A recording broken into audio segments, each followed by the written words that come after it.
Patricia, la edad gestacional. Sin la edad gestacional no podemos hacer diagnóstico, ¿tá? Entonces, lo primero que tengo que saber de la paciente es la edad gestacional. Ahora, una clave para el examen.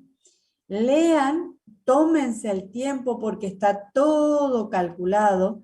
Tómense el tiempo para leer. Lean, no les lleva más de 1 minuto, pero lean bien toda la consigna. A veces arrancan porque leyeron la primer parte y la otra ni leyeron, y entonces terminan yéndose para otro lado, que el instructor del otro lado del vidrio los quiere comer vivos porque están yendo por otra parte y no leyeron.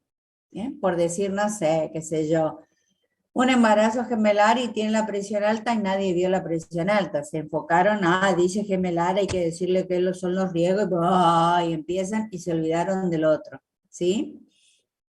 Entonces, primero que nada, lean. Bueno, como siempre, la fórmula, saludar, presentarse, les da tiempo, así que no se desesperen. Y lean, por favor, le piden un momentito a la paciente, porque recuerden que puede haber pacientes, obstetricia siempre tiene muchas pacientes, son dinámicas. Y cuando la paciente está adelante, entran, saludan, se presentan y lean, por favor. Lean el caso y lean qué le pide, porque por ahí se van también por las ramas y no le pidieron eso, ¿está? Entonces, ¿qué es lo fundamental? Como dijimos, la edad gestacional, porque según lo que tenga la paciente y la edad gestacional pueden ser cosas totalmente diferentes. Entonces, si la edad gestacional ya está dada ahí en el resumen del caso, no vuelvan sobre eso. Por ahí, para romper el hielo y comenzar, siempre preguntamos por qué vino.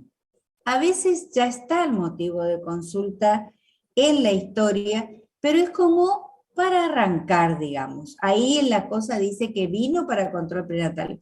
Bueno, ¿qué tal, señora? ¿Cómo le veis? ¿Qué le está pasando? ¿Por qué vino? Recuerden no tutear, por favor. Y ahí arrancan, si es que les cuesta para arrancar. A eso voy. Entonces, si la edad gestacional ya está, no empiecen. Y la fecha de menstruación, y usted se acuerda, y eran regulares sus ritmos. ¿Para qué no pierdan tiempo en esas cosas? Aprovechen el dato que se les da y qué es lo que se les pide. Eso es fundamental. Esto entonces es modo de examen, digamos, como pautas por el tipo de examen que hacen.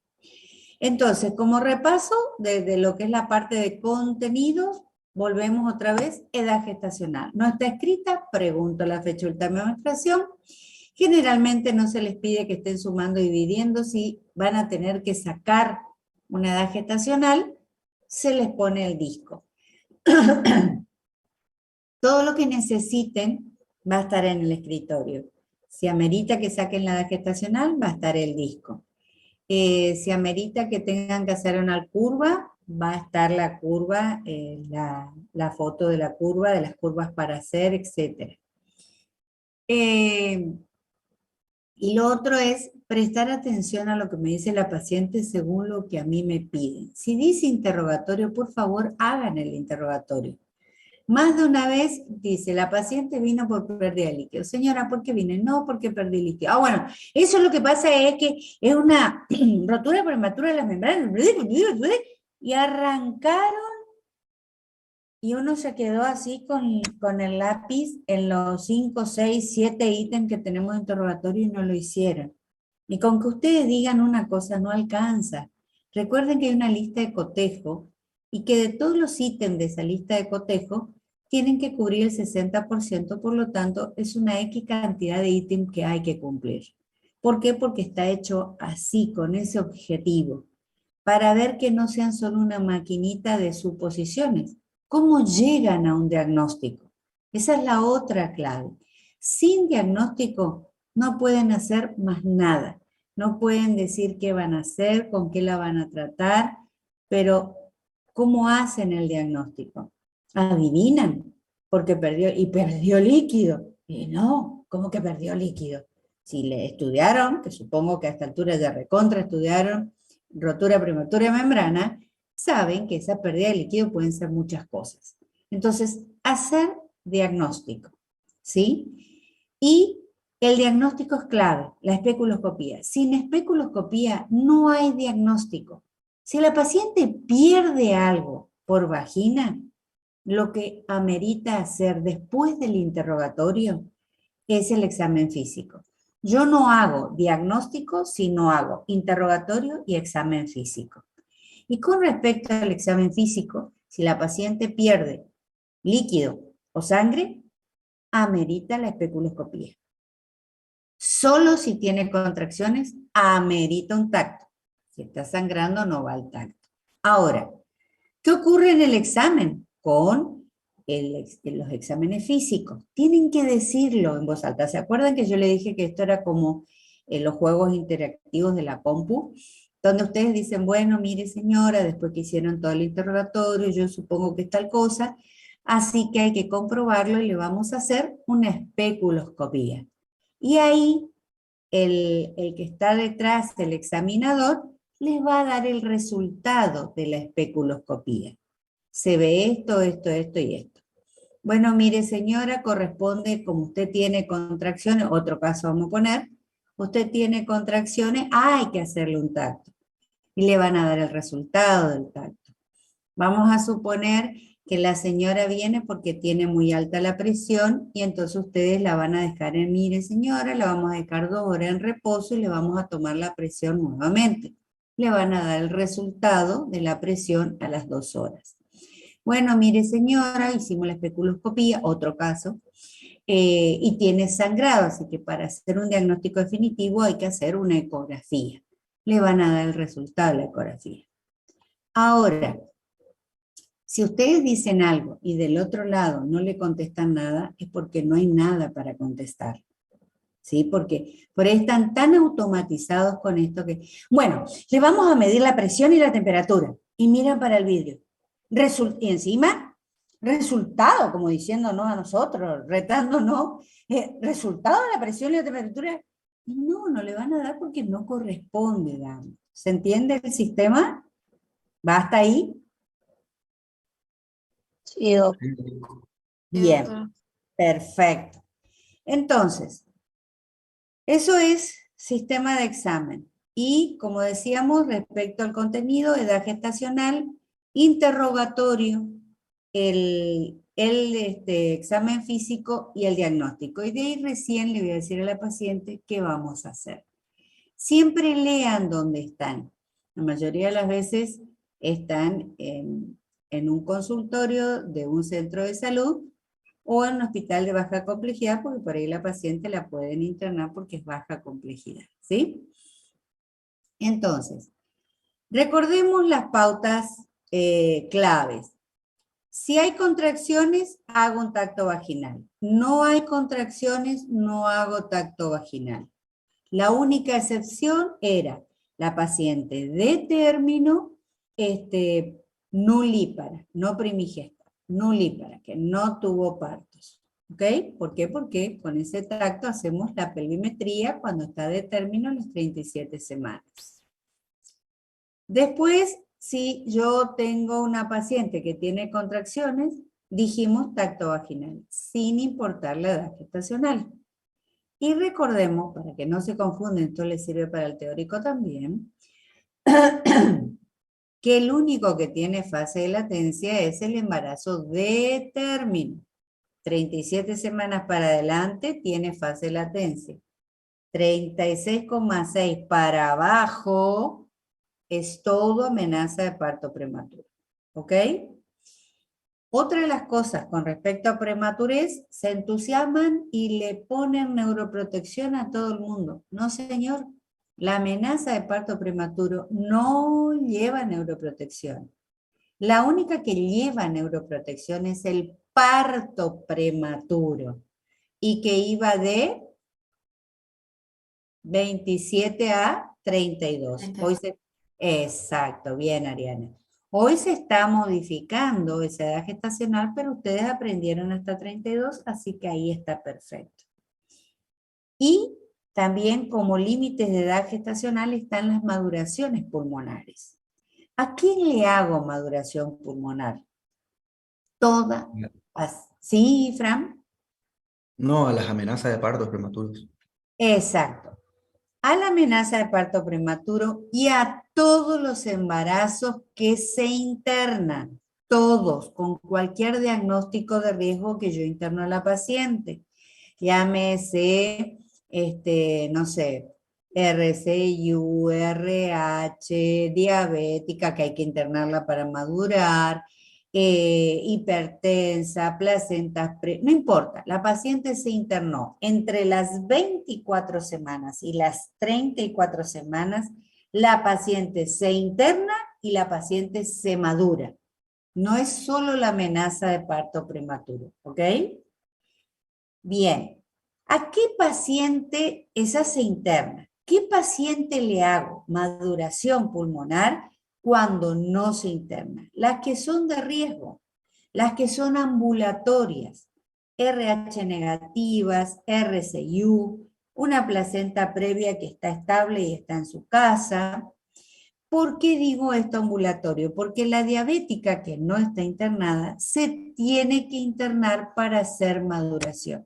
Ojo con eso, ¿sí? Ahora, ¿qué diferencia hay? Cuando la paciente se interna y yo hago maduración, entonces paciente, internación, maduración pulmonar entre 24 y 34 semanas. ¿Está eso clarito? Paciente, maduración pulmonar ambulatoria, o sea, no está internada, entre las 28 y las 34 semanas. Y la diabética entra en este rango, pero a ella hay que internarla, es la excepción. ¿Está claro esto con maduración?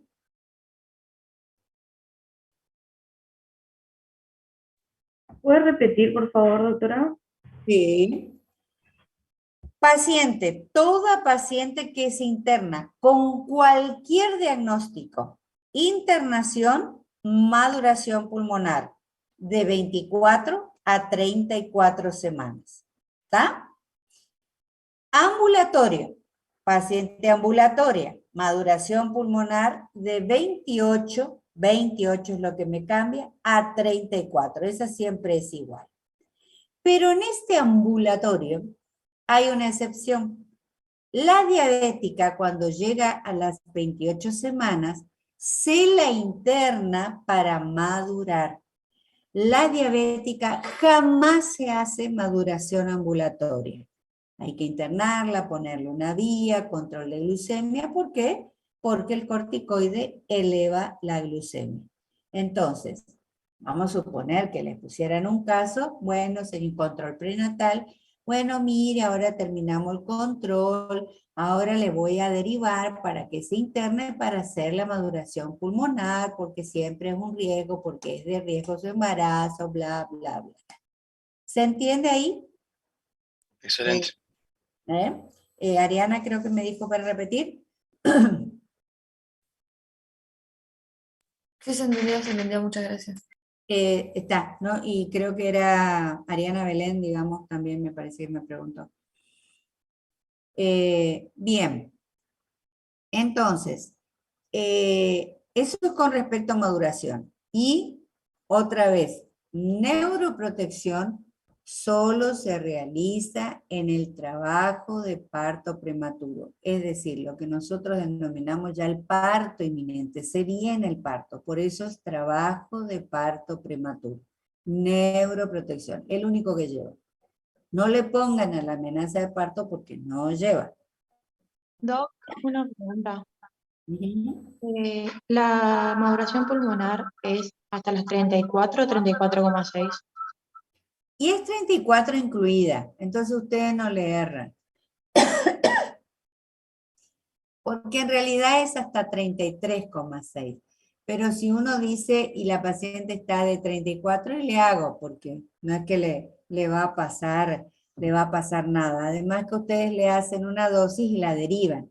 Recuerden que hay cosas que ustedes llegan hasta ahí, en ese momento de acción. Pero si la paciente está de 34,5 y no, ahí ya no le hacen porque ya está de más. Pero cuando está ahí, 33,6, 34, obvio que le tienen que hacer. Perdón un segundito.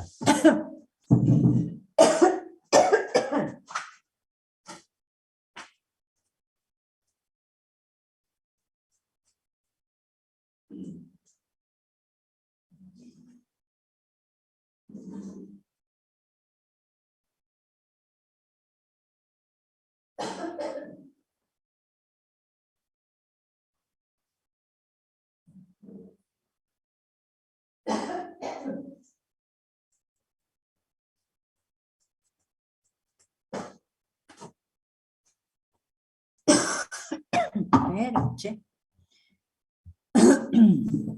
Perdón, perdón.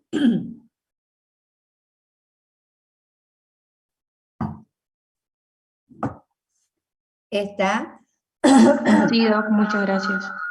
o sea, una vez que llegó a 34, ya está. Entonces, por ahí qué sé yo, como les digo, está de 34,5, no hace falta.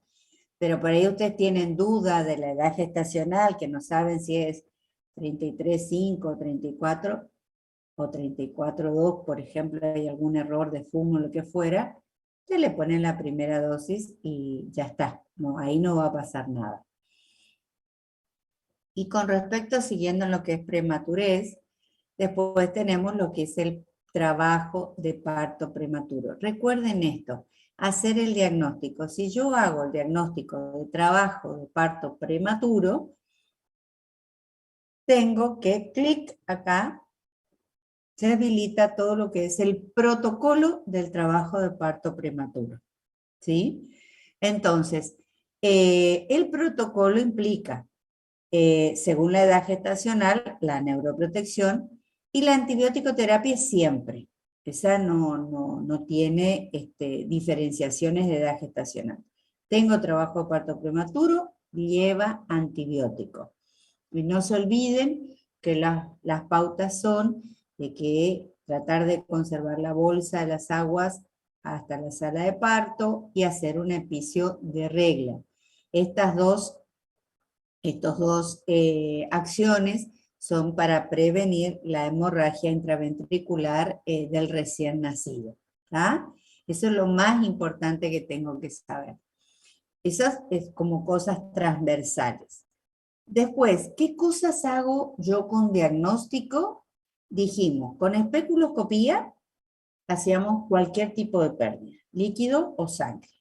Tacto vaginal. ¿Qué diagnóstico voy a hacer yo con tacto vaginal? Trabajo de parto, de término. Trabajo de parto prematuro. Aborto, el gran capítulo de aborto y endometritis. Fíjense todas las cosas que yo voy a hacer como diagnóstico utilizando el examen físico del tacto vaginal. ¿Por qué el capítulo de aborto? Porque en el capítulo de aborto, según cómo esté el orificio, si tenemos así, el orificio cervical externo, el trayecto y el interno, según cómo esté, me va a decir si es una amenaza de aborto o si es un aborto en curso o incompleto. Ahora, fíjense que acá no hay distinción entre el aborto en curso y el aborto incompleto. La conducta y el manejo es exactamente el mismo. Por lo tanto, es como si fuera que tienen solo dos cosas. O es amenaza o ya se está perdiendo. Y la edad gestacional para el tema de aborto, que iba obvio desde el inicio, hasta lo que, no del inicio, sino serían entre las 12, 13 semanas hasta las 21. Y lo importante de esto es qué acción voy a tomar yo. Entonces, si yo tengo antes de las 13 semanas, se deriva para el legrado y después de las 13 semanas era primero expulsión fetal y luego legrado. Eso es tema aborto, pero lo importante del tema aborto es saber el diagnóstico. Y después puede ser febril o puede ser séptico, pero ojo con eso, no confundir. El séptico es el único que podría llegar a tener triple asociación, el febril tiene solamente 2, según lo que hayan visto. Pero eso ya es tratamiento y eso es memoria. A mí lo que me interesa es que afiancen para hacer el diagnóstico, ¿sí? Y endometritis, ¿por qué endometritis? Y porque la endometritis justamente depende del tacto vaginal para saber si es por gérmenes o por persistencia de restos. Porque si es por gérmenes, le ponemos la triple asociación y la paciente se puede quedar con nosotros en un hospital de baja complejidad o de mediana incluso complejidad. No la muevo a la paciente de su lugar. Pero si está en un centro de salud, por supuesto, se deriva, ¿no? Pero si la paciente tiene una endometritis donde todo está permeable y que es por persistencia, yo le voy a poner los 3 antibióticos y la voy a mandar porque 6 horas después tienen que hacerle el legrado. Entonces, fíjense qué importante es el tacto vaginal. Y, por supuesto, para el trabajo de parto de término, saber dónde está. Fase de latencia, preparto o fase activa, porque de ahí yo voy a saber si la paciente se queda internada o se va a la casa.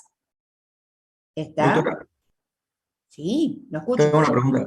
Por ejemplo, en el caso de endometritis por persistencia de restos, que le hacemos la primera dosis del triple esquema y derivamos. Hay que poner, en un caso que nos den en el ECOE, una hoja de derivación y escribirla.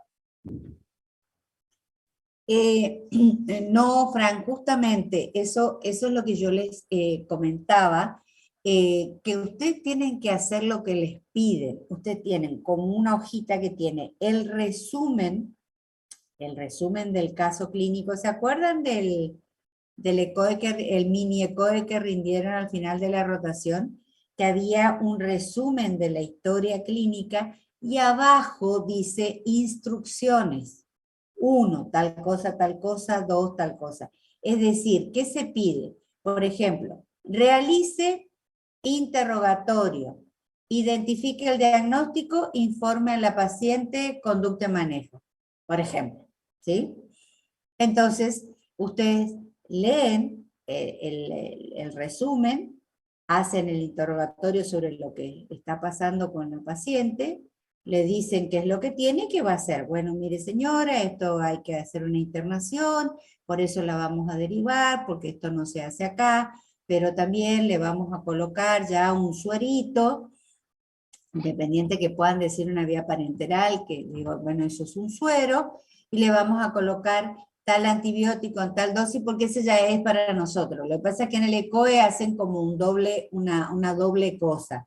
Le están hablando a la paciente, pero tienen que decir el antibiótico y la dosis porque ese es para nosotros, ¿no es cierto? Porque es como si fuera que estamos dictándole a la enfermera qué es lo que tiene que hacer, ¿sí? Sí, sí, eso entiendo. Es porque yo rendí en diciembre y en uno de los gabinetes que había un caso estático de una pielonefritis que había que derivar para internar.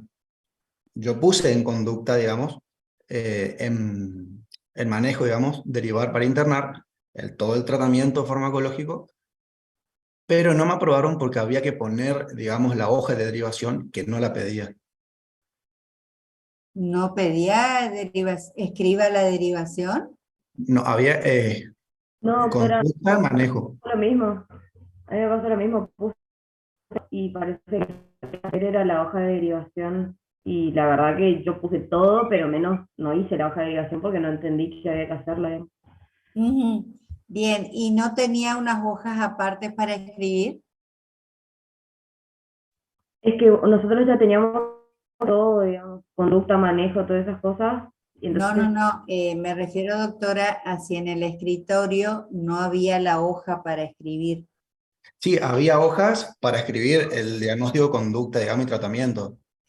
Claro, no, lo que pasa es que generalmente por ahí en la estática, como ustedes tienen que hacer las cosas, habrá dicho, realice lo que corresponda según diagnóstico. Entonces, si ustedes están en una estática y tienen el papelito es para algo, es lo mismo que cuando, por ejemplo, ustedes tienen que solicitar algún estudio. Si ustedes no tienen ningún papelito en el escritorio, porque no tienen que escribir nada, pero si no va a decir escriba tal cosa y tal cosa.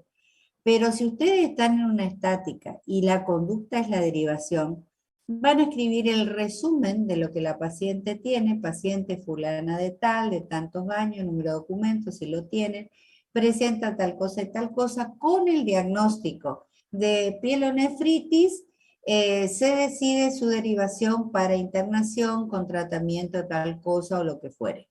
¿Se entiende? Es eso nomás lo que tienen que escribir una derivación. Acuérdense que en el aula tienen un modelito de derivación, ¿se acuerdan?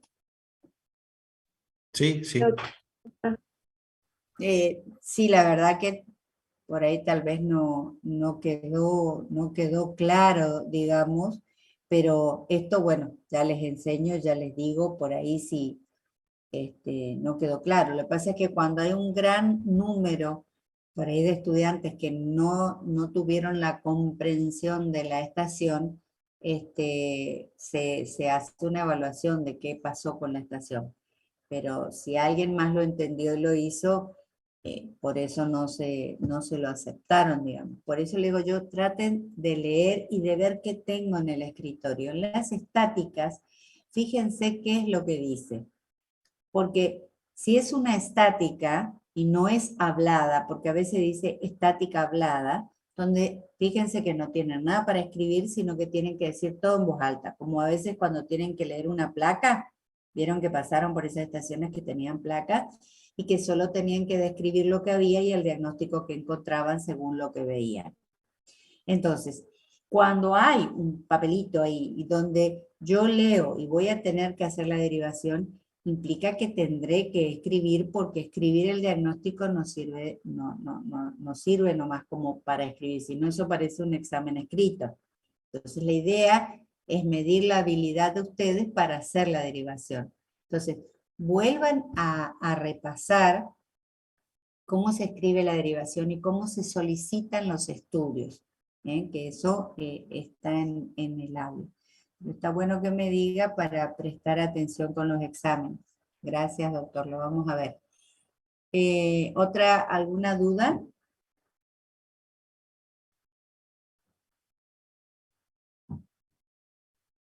Bien.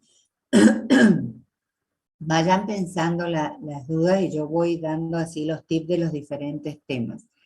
¿Qué necesito saber de diabetes? En realidad de diabetes lo que ustedes van a manejar es el diagnóstico, fíjense. Entonces, ¿qué tengo que hacer? Saber hacer el interrogatorio, detectar los factores de riesgo y si la paciente necesita algo, ¿qué le voy a pedir? ¿Qué estudios voy a pedir? ¿Qué hago con el resultado patológico? Listo, le hago el diagnóstico y la tengo que derivar. Ustedes no van a hacer tratamiento. Así que en diabetes es escueto, digamos, pero sí tienen que saber lo que hay que hacer, porque si no, no preguntan nada, no se dan cuenta, pero en eso sean puntuales. RH. Bien, acá también, RH ustedes estamos en este caso del lado de obstetricia. Por lo tanto, lo que a mí me interesa es la paciente. La paciente RH... Perdón, doctora. Sí, Verónica. La diabetes mellitus, entonces tenemos que tener en cuenta el interrogatorio, factores de riesgo y qué más. Y para cómo hago el diagnóstico, según incluso pacientes con factores de riesgo, cuando le hago la P75, si no la de regla es a las 24, y qué hago con el resultado si es patológico. Una vez que yo tengo un resultado patológico, tengo el diagnóstico de diabetes gestacional, la tengo que derivar, porque ustedes tratamiento no van a hacer. Se les da porque no es que se puede dar algo colgado y que es una lectura de una revista al pasar, sino que es información, por eso tienen que saber que existe la insulina, cómo se maneja, etcétera.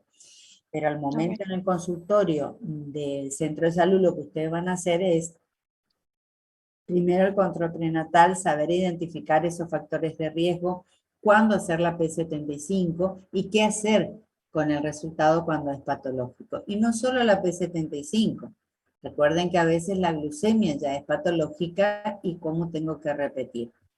¿Sí? Doc, una pregunta, Gracias. ya que estamos en ese tema. ¿Sí?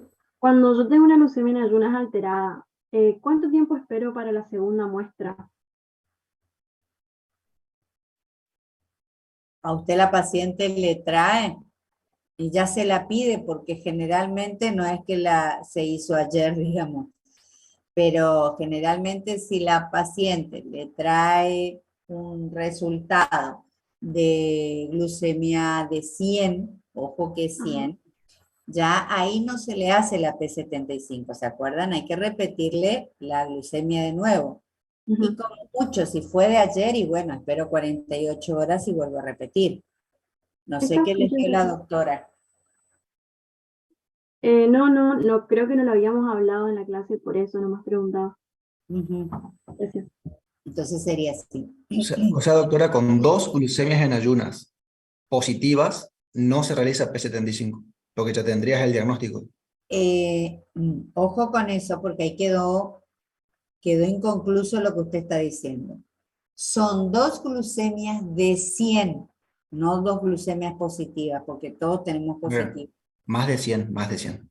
Claro, que de 100, el punto de corte es 100.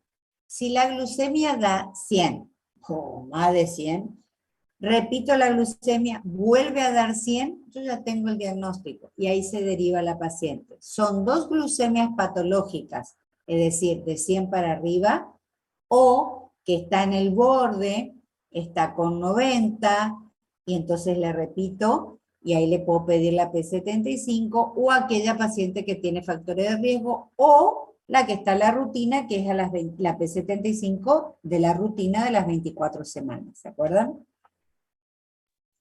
Claro, sí, sí. Doc, ¿Sí? hola, buen día. Disculpe, hablando de diabetes, justamente yo quería preguntar algo que pasó en el grupo 4 y creo que en parte en el grupo 3 de que los que rendimos en diciembre, que hubo un caso justamente de diabetes gestacional que, o sea, cuando salió la grilla de qué tema era cada estación del ECOE decía diabetes de obstetricia, pero nosotros cuando eso queríamos con unos compañeros avisar porque cuando nosotros dimos esa estación, era una paciente que estaba en el tercer control prenatal, que traía los resultados laboratorios en la mano, pero que tenía todo normal, dejando de lado la anemia. Tenía una P75 de 0,74, algo así, tenía la leucemia normal. Pero una Nosotros no entendimos. P75, Miguel, recuerde que la P75 tiene 2 valores. Ajá. ¿Y Sí, cuál sí, era? decía solamente 0,74, nada más. Y vimos y la glucemia No. estaba normal y era como que tuvimos dudas porque todos salimos mal en esa estación. Sí, no, a mí también me da dudas. Pero lo que usted me dice no es una P75, es una glucemia. Eh, la, Claro, P- la sí, P75 sí o sí tiene que tener 2 valores, la basal y el de las 2 horas. claro, era simplemente tenía esa valoración y también, bueno, la glucemia estaba normal y prácticamente todos decían, nos pedía que, bueno, que teníamos que explicarle los resultados del laboratorio y qué conducta íbamos a seguir. Y la mayoría seguimos la conducta de la anemia, de indicar sulfato ferroso y demás, que estaba en su tercer control prenatal, creo que, no me acuerdo bien, pero no entendíamos bien, o sea, la mayoría salimos mal en la parte de diabetes, porque tipo no había valores que me hicieran pensar mucho en diabetes, y era esa vez que hicimos hablar de esa estación por si se podía ver, porque no nos quedó muy claro realmente. Ujú. Y ahora, decía P75 y tenía un solo valor. Que yo recuerde, sí. Yo, Bueno, yo vamos a tengo una revisar. con respecto a eso, yo todavía no rendí como para mejorar la interpretación del estudio. Yo sé que a las 2 horas, para que la PTOG sea diagnóstica de diabetes, tiene que ser mayor o igual a 140. Pero si tiene que tener 2 valores, digamos, el basal, ¿en cuánto tiene que estar? No importa. El O sea, basal no importa, lo que importa en la P75 es el de la segunda hora, ok, perfecto. porque, qué sé yo, usted puede tener 85, le hace una sobrecarga y le da más de 140, 145, 160. Eso habla de que el bazo de esta paciente no está funcionando como corresponde, entonces lo que es la parte de la insulina y el glucagón no están haciendo su trabajo cuando la paciente come. Por eso que el valor diagnóstico es generalmente el segundo. Si usted tiene, como dijimos recién, en una P75, 100 de basal y ya ni habría que darle la sobrecarga. Ok, o sea que si yo tengo una estación de diabetes, ya no voy a saber que es de diabetes, digamos, pero tengo una PTOG, para yo pensar en diabetes tendría que decir más de 140 a las 2 horas, digamos, si no, no pienso con la PTOG en diabetes. La P75, esto le repito para que usted se deje de decir PTOG, ¿sí? Porque no decimos más prueba de tolerancia, sino P75. La idea es que, vuelvo a recalcar, todo esto hacemos por distintas razones, según factores y de rutina.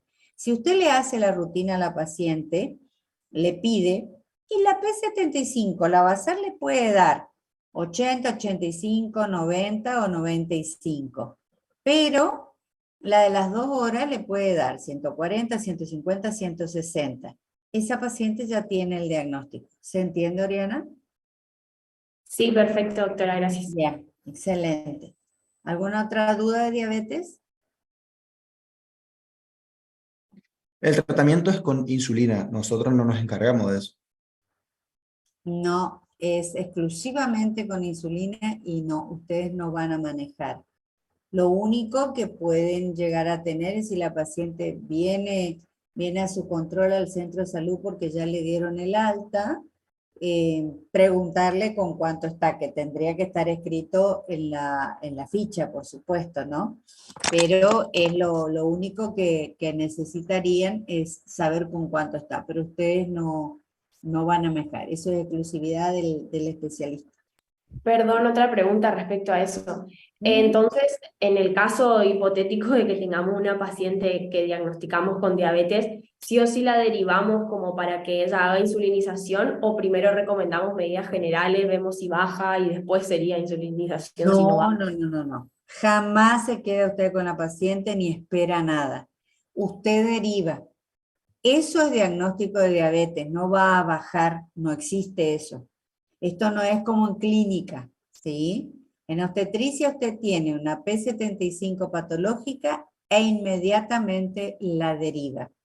La diabetes de altísimo riesgo, recuerden que puede haber óbito fetal, así que ojo con eso, es como la hipertensión, como la placenta, etcétera.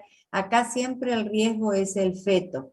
Esto no es como en clínica, que le esperan, le mandan a hacer dieta, ejercicio, papá. Acá no hay tiempo para todo eso. Acá ya está el diagnóstico, la P75 es patológica, se deriva con diagnóstico de diabetes. Bien, gracias. No, en nada. Entonces, doctora, la conducta sería derivar a la paciente para internación y si nos llegaran a pedir manejo, podemos poner evaluación materno-fetal, modulación pulmonar, A terapia ver, con... espere que la ordeno, Analí. Conducta no es esa. La conducta sería continuar con el embarazo. sí, perdón, No, continuar con la está bien, yo gestación. para que ustedes vayan repasando. Sí. Como va todo junto y no separado, sería continuar con el embarazo, derivación y para lo que fuera, si está indicado maduración pulmonar y evaluación terapéutica, porque no todas las diabéticas llevan insulina. En tratamiento, nada. Ustedes no le darían nada. ¿Se entiende? Okay. Bueno, doc, muchas gracias. Sí, bien. ¿Alguna otra duda de ahí o...? Hola, Doc. Buen día. Sí. Esto es Hola. pasando un poco de diabetes. ¿Qué tendríamos que saber en la parte de eclampsismo y ataque eclámptico? ¿Y qué pasa si lo combinamos eso con un trabajo de parto prematuro? Eso. Ajá. Ujú. Primero hacer el diagnóstico de eclampsismo. Recordemos que el eclampsismo es el valor de la tensión arterial 30 la máxima, 15 la misma, con algún síntoma. Si todo eso sucede con valores de 160 a 110, eso ya es una crisis hipertensiva, para no confundirse, ¿sí? Entonces recordemos que el 160, 110, 160, 100 o el 150, pero fíjense en el valor mínimo, 150, 100 o 150, 110 más un dolor de cabeza de nuca, sigue siendo crisis hipertensiva. ¿Cómo lo distingo con el eclampsismo? Con valores menores a esos dos, 15-10, 15-100 o 16-10, 16-100, valores menores a eso más un síntoma, siempre y cuando sea 30 la máxima, 15 la mínima. ¿Se entiende la diferencia entre eclampsismo y crisis? Y es la Sí, cifra que cambia. Exacto, es el valor de la tensión arterial lo que especialmente la mínima. Bien. ¿Qué pasa cuando tengo, por qué tiene la duda con la amenaza de parto? Yo con la hipertensión lo que tengo que hacer es estabilizar la paciente. ¿Y cuál sería su duda con la amenaza de parto prematuro? con el trabajo de parto prematuro, Ah, con el trabajo. directamente. Sí. Ujú. ¿Y por qué tendría dudas con el trabajo de parto? La conducta y manejo, más que nada, por ejemplo, ahí hay un choque entre el sulfato de magnesio, por ejemplo. Eh, Se tendría que dar el sulfato de magnesio a dosis anticonvulsivantes y no tanto neuroprotectoras, entiendo. Pero es la misma dosis, eso es lo que pasa. Claro, Ahora, a ver, veamos una cosa. Prioricemos qué es lo más grave, lo más emergente. Es la hipertensión, porque si la paciente convulsiona, no va a quedar ni paciente ni feto. Entonces, yo voy a hacer la dosis, la verdad que se maneja igual, pero voy a hacer la dosis de ataque y la dosis de mantenimiento. Y ahí le va a venir bien el 2 por 1, digamos, porque el sulfato le va a actuar para las dos cosas. Pero acá está lo que yo siempre les dije en clase.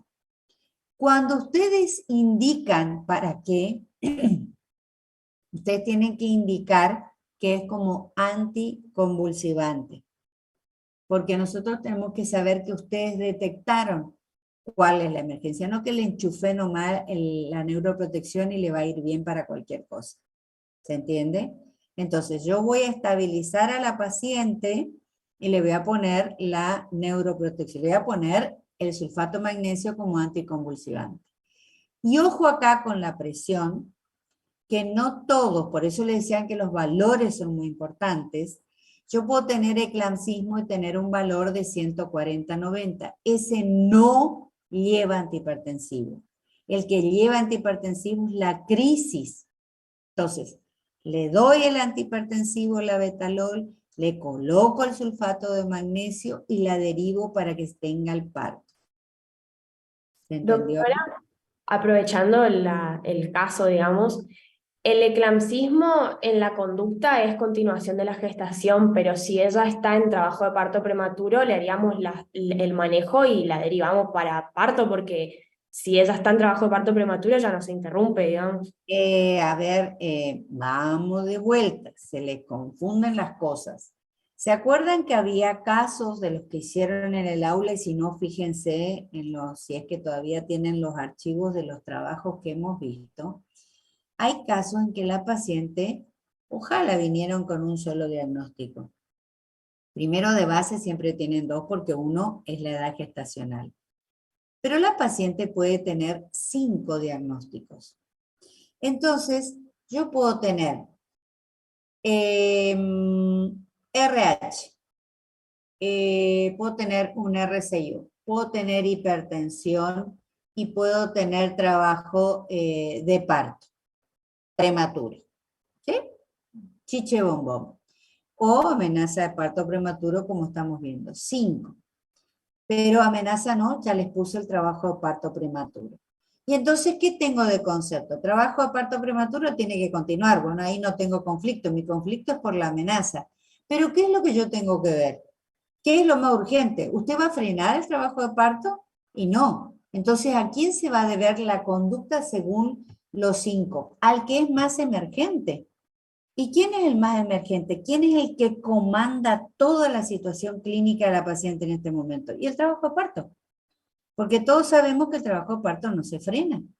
Entonces, eso es lo que yo les decía, que no se compartimenten, porque la conducta, sí está bien, la conducta para hipertensión es tal cosa, pero recuerden que lo que yo tengo que ver es lo más emergente.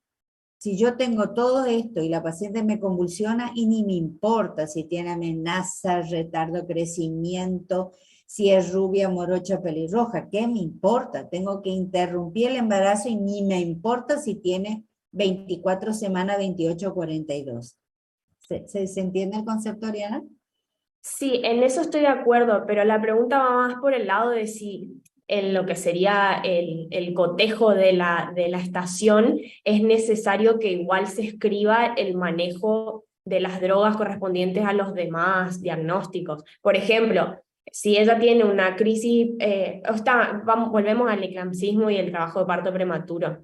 Si también es RH, es una paciente con RH, hay que guiarnos solo por el trabajo de parto, que sería lo más inminente, o aparte también ponemos lo demás, o sea, es necesario que vaya en el manejo. Claro, usted tiene que hacer completo porque la paciente tiene de todo. Así que la idea es que usted como médico general en el centro de atención, usted sepa qué tiene que hacer. Si tiene la paciente que indicarle antibiótico, pues indique el antibiótico. Si tiene el eclampsismo, tiene que indicarle el anticonvulsivante. Si hay que indicarle antihipertensivo, se lo indica, si no, no se lo indica. Y si tuviera que indicar posterior al parto, según el grupo y factor del recién nacido, el parto gamma, pues se lo va a indicar. A eso vamos. Perfecto. Entonces, le interrumpo, Doc, sería más que nada para la conducta, hay que tener en cuenta lo más emergente. La conducta siempre se determina por lo emergente y después el manejo ya siempre veo globalmente a la paciente. Excelente, así es. Por ejemplo, seguimos con el caso de eclampsismo y trabajo de parto prematuro. Lo más emergente es que la paciente va a parir, sí o sí, hagan lo que haga, pero va a parir. Entonces, le tengo que, según si es eclampsismo solo, ojo, eclampsismo, no estamos hablando de crisis. Entonces, tiene un trabajo de parto prematuro, le voy a hacer por el eclampsismo el anticonvulsivante, es lo único que voy a hacer. Por el trabajo de parto prematuro voy a hacer la antibiótico terapia y por lo tanto la voy a derivar a la paciente por esa razón y va a ser finalizar la conducta, finalizar el embarazo. ¿Se entendió, Oriana? Sí, perfecto, gracias. Iván. Sí, perfecto, perfecto. ¿Y los demás? Yo tengo una duda también con hipertensión. Sí. Hablando de la hipertensión gestacional, no en trabajo de parto, tenías que hacerle proteinuria para ver si le ponías sulfato o no, digamos, o si derivabas en blanco. En caso de... ¿Cómo que no? No, me refiero a que cuando ustedes me preguntan algo, lo que yo capto es que hay como un error en el concepto, ¿sí? Porque usted me dice, en el caso de hipertensión, no, sería, en el caso de que una paciente que no está diagnosticada, que la encuentro con una tensión arterial. Yo sé que usted quiere sintetizar para preguntar, pero yo solo, bien de maestra, que quiero nomás reafirmar el concepto. Entonces, no está diagnosticada, la encuentro en un control por primera vez con valores de tensión arterial elevada para la basal de ella, 30 la máxima, 15 de la mínima, la dejo 2 horas en reposo y después de esas 2 horas en reposo sigue con la tensión arterial. Ahí la tengo que derivar. Y ahí es donde yo le voy a hacer, es a la única que le hago proteinuria. Por eso nomás lo corté y quiero aclarar. Es la única que se le hace proteinuria. Para saber si da positivo, va con sulfato, solo dosis de mantenimiento, y si da negativo, va con una dextrosa en blanco. ¿Se entiende por qué lo corté, doctor? Sí, sí, perfecto. Esa era mi duda. Si tenía que hacerle proteinuria solamente en ese caso de que yo encontraba por primera vez, o en caso de eclampsismo o crisis, pero no, ya me contestó. Solamente se hace proteinuria en hipertensión. Excelente, así es. Porque el resto ya cae por propio peso. Si tiene eclampsismo, lleva sulfato, sí o sí, dosis de ataque, mantenimiento. Si tiene crisis, dosis de ataque, mantenimiento. Si tiene eclampsia, dosis de ataque, mantenimiento. Y las dos últimas, crisis y eclampsia, son las únicas que llevan por los valores antihipertensivos. Exacto, y el eclampsismo solo no, porque tiene valores más bajos y tiene algún síntoma. ¿Está eso para todos clarito? Perfecto. ¿En los demás? Sí, doctor. Bien, por ahí si no quieren abrir el micrófono, fíjense que tiene ahí donde dice reacciones abajo en la carita, por lo menos hagan así un dedito para que tengamos en claro de que está todo bien. Gracias. Bien, entonces, eso quedó ahí el tema de hipertensión, que es clave. Recuerden siempre que la clave son esos 4 eventos clínicos que ocurren: la que nunca tuvo, la que puede tener por primera vez, debuta con un eclampsismo, la que tiene crisis y debuta por primera vez con crisis, y la que debuta con una eclampsia. Después tenemos todos los otros 3 casos, que las derivamos, o sea, aquella que mantuvo la presión y la derivé, fueron al hospital, la medicaron, salió del hospital toda estabilizada, hermosa, divina y fantástica. Esa paciente ya en el hospital, el especialista la clasifica: preeclampsia grave o leve. Y entonces a partir de ahí sale con un tratamiento. Esa paciente también puede hacer una crisis, un eclampsismo o una eclampsia. No está liberada de eso, ¿sí? Eso también es importante, porque por ahí se confundían, pero también tuvieron casos de eso en el aula. Entonces la paciente venía, estaba, qué sé yo, por dar un valor, con 400, 800 la betalol al día, no importa la distribución, sino que lo tiene al día, y viene porque está con, qué sé yo, 140, 90, y le duele la cabeza. Y eso es eclampsismo. Listo, le pongo una vía con sulfato de magnesio y la mando. No le doy ningún antihipertensivo. Ella ya tiene su dosis y se la voy a derivar con lo que está tomando. Ahora, esa paciente está con 800 la betalol, pero viene con una crisis hipertensiva, le pongo el anticonvulsivante y le tengo que dar el labetalol endovenoso, porque quiere decir que la dosis que tiene ya no le está alcanzando. Okay. ¿Está ahí? ¿Se entendió eso? ¿Se entiende? Sí, Doc. Bien, perfecto. Bien. Doc, una pregunta más nomás. Sí. Bueno, en eclampsia, el antihipertensivo damos solo cuando tiene más de 140-90, ¿verdad? Claro, claro, lo que pasa es que usted, la paciente puede convulsivar con 120-80, entonces ahí no le va a poner un antihipertensivo, solo le va a poner el anticonvulsivante, y la eclampsia es finalizar el embarazo.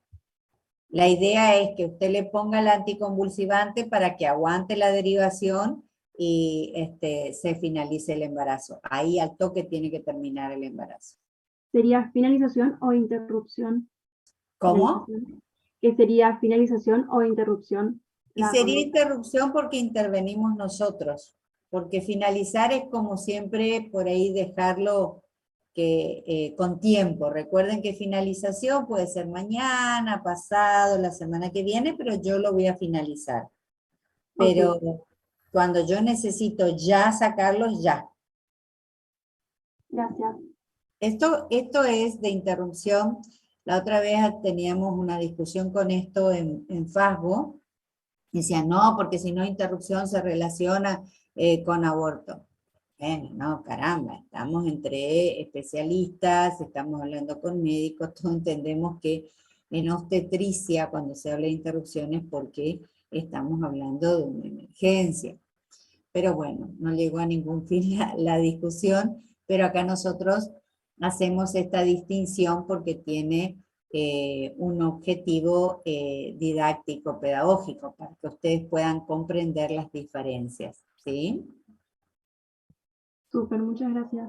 Bien. Entonces, ahí tienen, bueno, dijimos entonces todo lo que es, bueno, de endometritis, lo que tienen que saber, aborto, RH, hipertensión, diabetes. Bueno, el otro tema, trabajo de parto prematuro, amenaza de parto prematuro, como estuvimos viendo recién. Y lo otro son cosas que tienen que tener de contenido, como cuándo hacer un diagnóstico de una infección urinaria que es ambulatoria y cuándo es una pielonefritis que lleva una internación. Hiperemesis y emesis. Hiperemesis interna, que recuerden, la hiperemesis se puede internar como la endometritis por gérmenes, se pueden internar en los hospitales de baja y mediana complejidad, por lo menos 24 horas, según la evolución. Si la paciente evoluciona mal, la derivo a las 24 horas, no espero más. Pero si evoluciona bien, no tengo por qué sacarla de su lugar de origen, ¿tá? Pero hiperemesis y pielonefritis se internan. Después, lo otro es Papa Nicolau, cómo se hace la técnica, para qué sirve, qué tiene que tener la muestra para que sea valedera. Lo que es habilidades comunicacionales, pueden tener una estación de habilidades comunicacionales, sí, y fundamentalmente es la forma en la que ustedes le explican al paciente. Pero fíjense ustedes, que por ahí ustedes tienen que comunicar algo, pero si no saben de la patología de la que tienen que comunicar, ya sea al paciente o al familiar, y tampoco van a andar bien porque no importa que ustedes sean muy amables y respetuosos a la paciente, no tienen el contenido para explicarle a la paciente, entonces no sirve. ¿Se entiende eso también? Doc, una pregunta. Sí. Yo estuve hablando con los chicos que rindieron y había una estación en la que me contaron que se daba un resultado de un PAP, que había que evaluar qué era lo que estaba mal en el resultado. Algo así fue lo que me pudieron contar, digamos. ¿Qué es lo que deberíamos saber de él? O sea, sabemos cómo se hace, pero con respecto al resultado, ¿qué sería lo más relevante estudiar que esté? Porque tiene muchas cosas. Es lo más simple, Oriana, lo más simple lo que han dado en clase. ¿Qué tiene que tener, digamos, para que una muestra sea satisfactoria? Es decir, tiene que abarcar la zona de transformación, ¿sí o no? Sí, sí, perfecto. O sea, sería más que nada el tema de la toma de la muestra, más que si el resultado tiene lesión o no tiene lesión, digamos. Y no, también, qué sé yo, por ejemplo, si le van a dar un PAP para evaluar, donde, bueno, sí, tiene una cervicocolpitis, pero si no se ve la zona de transformación, obvio que tiene que repetir el PAP. Si le dan un PAP con un resultado de un SIL de lo que fuera, usted va a saber que esa paciente no la va a mandar a la casa con un ovulito, sino que la va a derivar al ginecólogo. A eso se refiere. Nada más que ahí.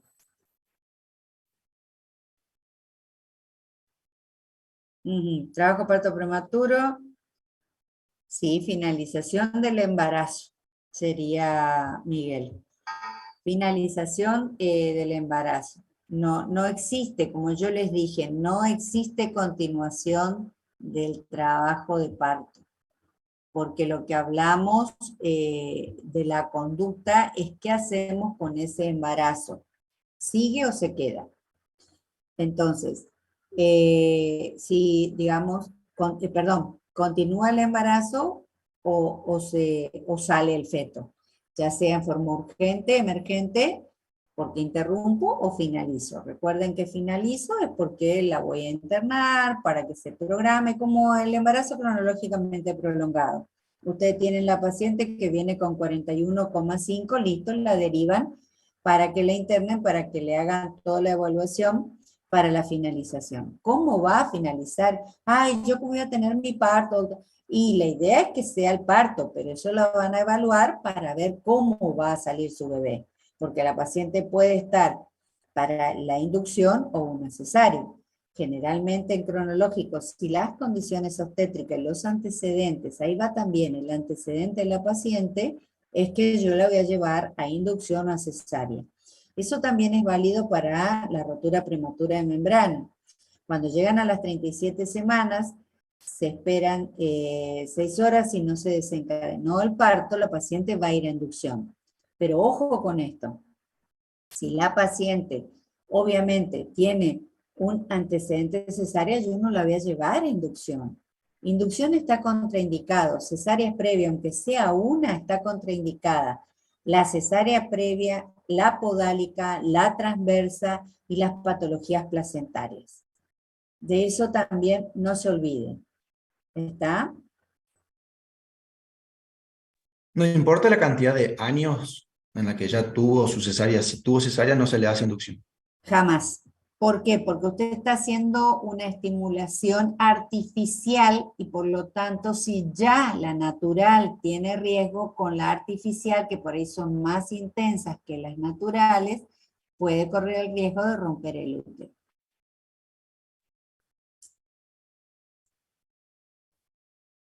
¿Alguna duda de algún tema? Sí, doctora, lo de la inducción recién que estaba usted diciendo. ¿Nosotros hacemos la inducción o no? Porque yo había entendido en las clases que no, porque se usaba el costol, digamos. Exacto, Ok. usted deriva para. Lo Deriva. que pasa es que usted tiene que escribir para qué deriva. Para inducción, para el legrado, para el trabajo, atención de trabajo de parto, para internación por amenaza de parto, para lo que fuera, ¿sí? Entonces, pero tiene que decir para qué, porque también le va a tener que decir, ¿por qué me va a internar, doctora? Le va a decir la paciente que está de 41,5, si a mí me falta. Sí, pero tiene que internar, y ahí usted le explica qué significa el cronológico prolongado, cuáles son los riesgos. No se olviden que el cronológico prolongado es de alto riesgo. Ok, ¿Está? gracias. No, de nada. ¿Quién más era que quería preguntar algo? Yo, doctora. Sí. En la decía con respecto a sífilis, que cuando nosotros le hacemos el tratamiento a la madre, se considera adecuado, creo que sea así, cuando se realiza un mes antes de que tenga el parto. Tener sífilis para el bebé. En realidad, doctora, No entiendo eso. No la entiendo mucho porque se cortó. ¿Puede repetir?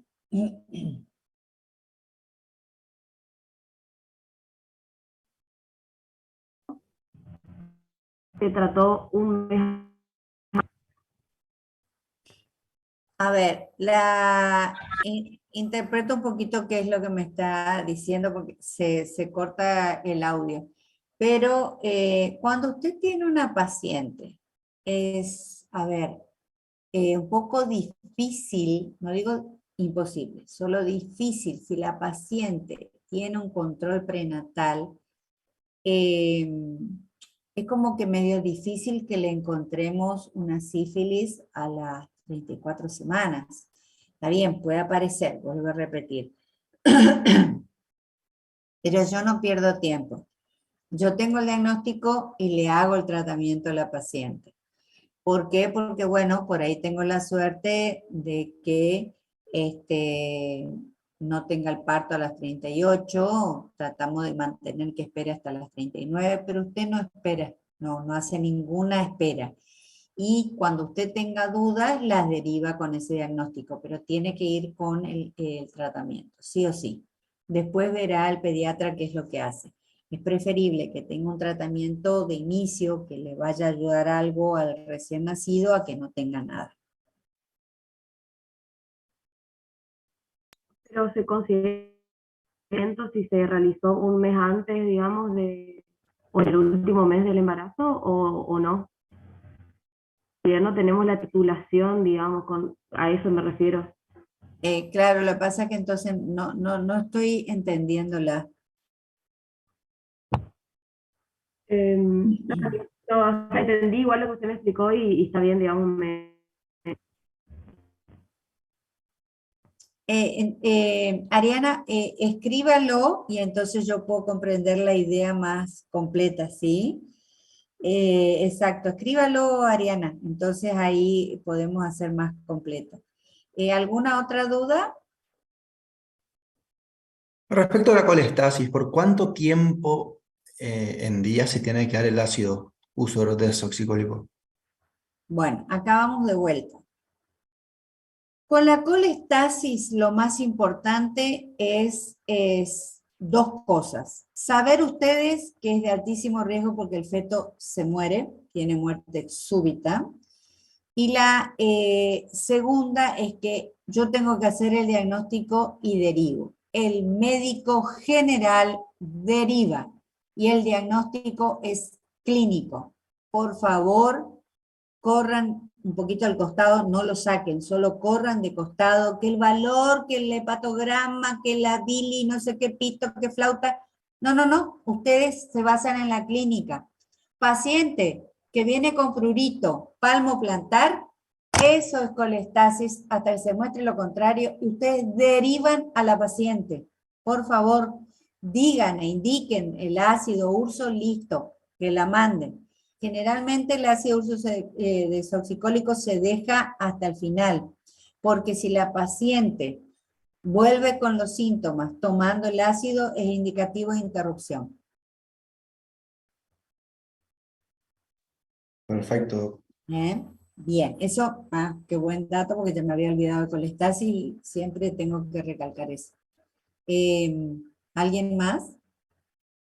Pregunto, en ese caso, si por ahí nos toca un caso de que nos da el laboratorio, obviamente en el diagnóstico es colestasis, pero no hace falta poner el si es mediano o alto riesgo, o No, sea que la clasificación. no, no, Ok, no, no. ok. No, no, no se les pide clasificación, solo decir colestasis gravídica, porque esa es la clave, es colestasis gravídica. Y entonces, ahí ustedes la derivan, la pueden derivar ya con el ácido, no importa, después dirán. Perfecto.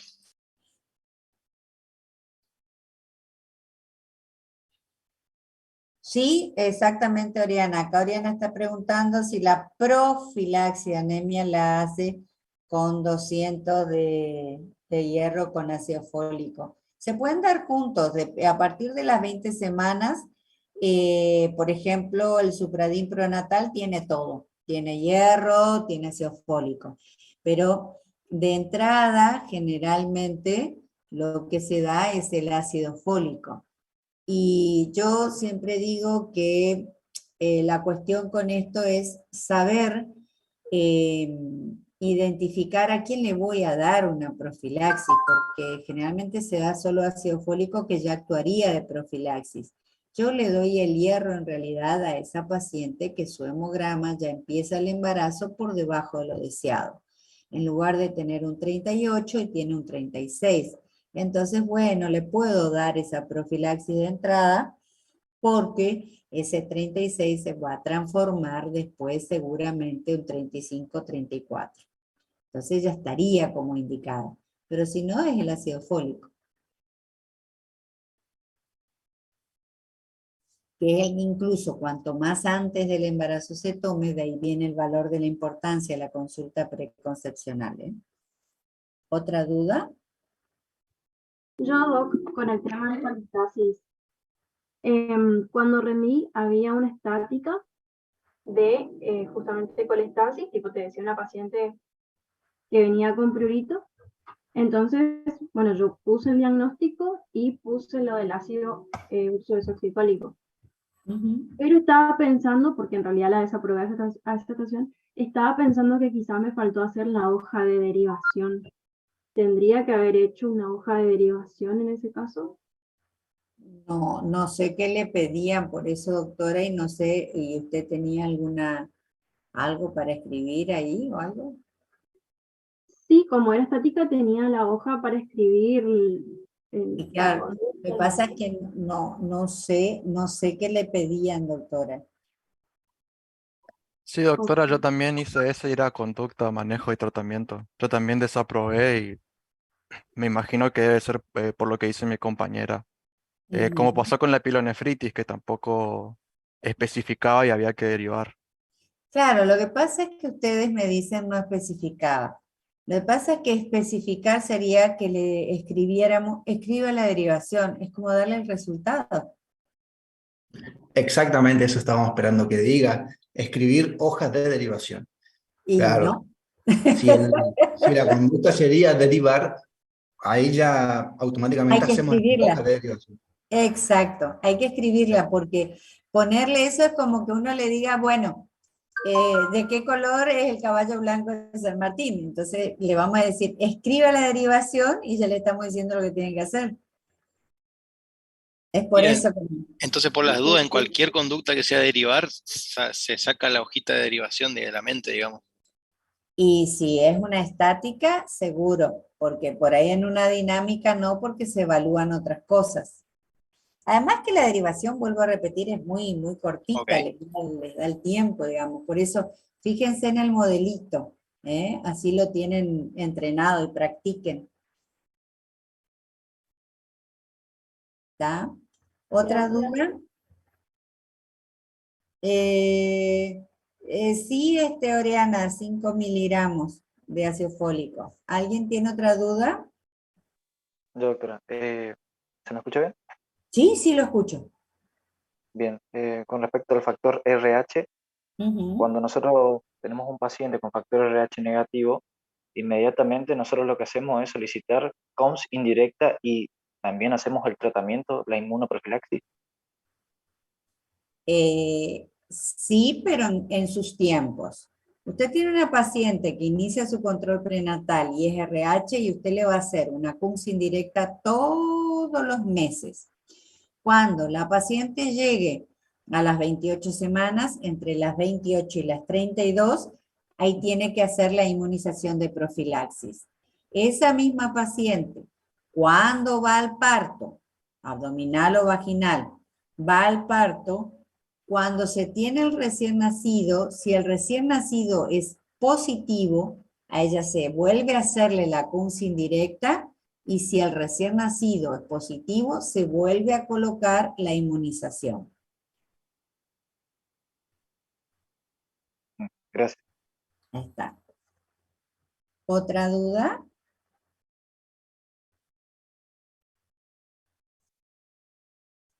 Exacto, la inmunización es de 300 a 330 microgramos según, digamos, el producto comercial que encuentren. Y también hacen esa inmunoprofilaxis en una paciente RH si tiene un diagnóstico de ginecomorragia y que justo se internó porque tiene agregado una patología placentaria. Y no importa que no esté de 28, si la paciente se internó a las 24, a las 25 semanas, se internó porque estaba con ginecomorragia, se le hace el diagnóstico de alguna patología placentaria, cualquiera fuera, hay que hacerle ya la inmunoprofilaxis. Independientemente del factor, del grupo de factor del recién nacido, a la madre igual se le hace antes de las 72 horas la inmunoprofilaxis. También. No. Después del parto solo se hace la inmunización si el recién nacido es positivo. Y se puede hacer, por favor, no pierdan la oportunidad. Se puede hacer hasta 28 días postparto. Y esto aclaro porque a veces la paciente pudo haber tenido un parto domiciliario, pudo haber tenido el parto en el interior y venirse para el centro de salud. Pasaron 5 o 6 días, hagan la inmunización, tienen tiempo, hasta los 28 días postparto. Por favor, no pierdan la oportunidad. Solo se hace inmunización si el recién nacido es positivo. Si es negativo, no necesita. Sí, es positivo y la madre, o sea, le hicimos la CUMS a la madre y dio negativo. Claro, la CUMS indirecta. Bueno, eso le quería preguntar porque yo tenía con el doctor Sosa Trotti y él nos decía que en ese caso de una RH negativa con un recién nacido RH positivo, hacíamos la COMS a la madre. Si daba negativo, teníamos que hacerle al bebé otra vez como para asegurarnos. Yo no sé si es así o no, tipo, si la madre te dio negativo, ya, o sí hay que hacerla los dos como para No, ya del recién nacido no es más nuestro paciente, doctora. Lo único que nosotros hacemos No, es porque era un alistarle- caso del mini ECOE, digamos, de cuando estuvimos en la gestación, y todos hicimos re mal ese caso, entonces él nos mandó conducta, manejo, tratamiento, tipo, que sí o sí teníamos que hacerle en el manejo, estudiar a la madre, hacerle la COMS. Si nos dio negativa, teníamos que asegurarnos con la COMS del recién nacido y ahí recién hacer la inmunización. Eso nos mandó él así, y entonces yo le volví a preguntar y me dijo, sí, Analí, tipo, tenés que agarrar y hacerle a los dos, sí o sí, para asegurarte que sean negativos, y ahí recién la inmunización. Pero yo Bien, tenía entendido que era de otra forma, digamos, o sea, en el libro dice otra cosa. claro, a ver, usemos la lógica, Analí. No me interesa el recién nacido porque la inmunización se la hago a la madre y la Claro. inmunización se la hago a la mujer, a la que acaba de parir, para el próximo embarazo. Claro. Para eso lo estoy haciendo. Del recién nacido se encargará el pediatra. Y si le va a pedir una CUMS directa, porque se pide directa al recién nacido, se encarga el pediatra. Yo lo único que hago cuando el recién nacido sale, le digo, madre RH negativa. Ok, me dice el pediatra. Y le hace todos los estudios que tiene que hacer. Y sabe que yo estoy esperando el grupo y factor. Por favor, apúrense. Sí, no hay problema, doctora, ya estamos. En el día, nosotros tenemos el resultado grupo y factor. Llega al laboratorio, nos dice positivo o negativo. Da positivo, se le pide la CUMS que se hace enseguida, hice la CUMS indirecta, da negativa, pum, le pongo la inmunización. Y ya está. Ok, listo. ¿Sí? Gracias, Doc. No, de nada.